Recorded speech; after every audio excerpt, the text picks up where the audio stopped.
Être connecté partout, tout le temps, c'est devenu un passage obligatoire pour toutes les entreprises, pour leurs collaborateurs et pour leur écosystème. Mais c'est pas toujours facile d'avoir le bon réseau, celui qui fonctionne tout le temps comme on le souhaite. Là aussi, des entreprises ont la solution. Regardez. Bonjour Étienne Détry. Bonjour. Vous êtes le directeur marketing de WeFirst. Votre spécialité donc c'est le Wi-Fi à destination des professionnels. Qu'est-ce que vous leur offrez exactement à ces professionnels qui rêvent tous d'avoir une connexion optimale qui fonctionne tout le temps et partout? Ah bah vous avez tout dit dans la question. Donc effectivement, on a un opérateur télécom spécialisé dans le Wi-Fi et notre spécificité, c'est notre modèle économique, celui du Wi-Fi as a service. Donc c'est un modèle économique parce qu'en fait, on n'est pas des vendeurs de bornes ou des installateurs. On vend un service en échange d'un abonnement régulier sur la durée du contrat. Et c'est aussi une philosophie, donc on s'occupe de tout pour les clients. On les décharge vraiment de cette gestion du réseau Wi-Fi qui peut être parfois une épine dans le pied. Et nous, on pense vraiment que les entreprises n'ont pas forcément vocation à internaliser ce pôle d'expertise. Et nous, ça fait 20 ans qu'on fait ça et qu'on capitalise sur notre expérience et qu'on a des outils pour... Pour qu'on comprenne bien, vous installez le Wi-Fi dans mes locaux ou vous me permettez d'être connecté au Wi-Fi où que je sois dans mes locaux, que je sois en déplacement professionnel, que j'aille voir un client, etc. Non, j'installe le Wi-Fi dans vos locaux et dans ceux de vos branches. Comme ça, vous pourrez aussi vous rester connecté, bien sûr, partout où vous êtes. Quelles caractéristiques il faut pour avoir un Wi-Fi qui soit performant? Quelle est votre plus-value par rapport à la box que je branche avec des répétiteurs dans mes locaux de ma PME, par exemple? Nous, on pense qu'effectivement, en 2021, une entreprise ne peut plus faire de Wi-Fi bricolé, là, comme vous le dites à l'instant, parce que c'est à la fois c'est complexe, il y a une vraie science de la propagation des ondes autour du Wi-Fi, et surtout les attentes aujourd'hui des entreprises avec la transformation digitale, tous les outils de mobilité ne peuvent plus souffrir d'un Wi-Fi qui bagote ou qui est en perte de vitesse au bout du couloir. Donc, c'est une vraie science et en fait, il n'y a que l'expérience. Nous, on a déjà vu, on a près de 200 000 bornes Wi-Fi qu'on opère à distance, on a un œil sur elles.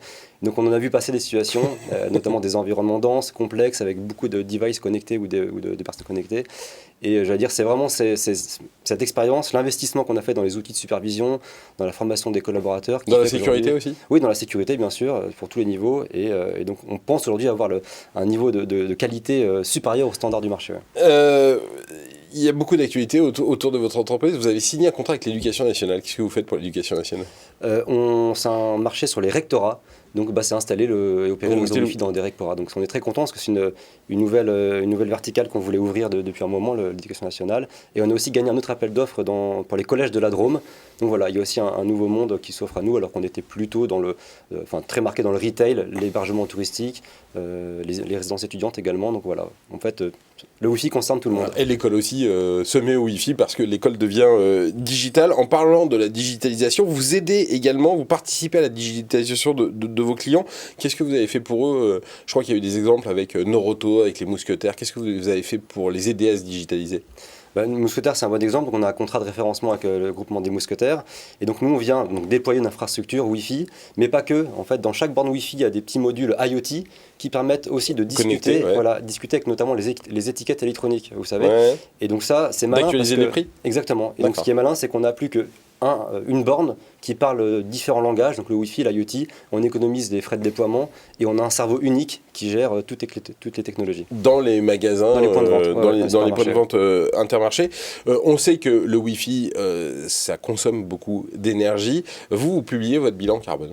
On publie aujourd'hui notre bilan carbone, donc on en est très content, on est très fiers. C'est un acte d'engagement assez fort envers le numérique responsable. Et en fait, c'est super parce qu'on a pu quantifier tous les postes d'émissions de CO2 et c'est le point de départ pour pouvoir faire un plan d'action très précis, comme on fait pour réduire notre empreinte carbone. Et on s'en sort pas si mal parce qu'on a constaté qu'on avait une intensité carbone, donc le rapport entre le carbone et le chiffre d'affaires, 4 fois plus faible que la moyenne des entreprises de télécommunications. Donc on est déjà satisfait. Voilà, c'est un bon point de départ, mais Exactement. vous voulez faire encore mieux. Voilà, donc une entreprise aussi engagée. Merci beaucoup Étienne Détry, directeur marketing de WeFirst, d'être venu aujourd'hui dans Demain Entreprendre. Restez avec nous sur Demain TV. Tout de suite, une nouvelle histoire d'entreprise.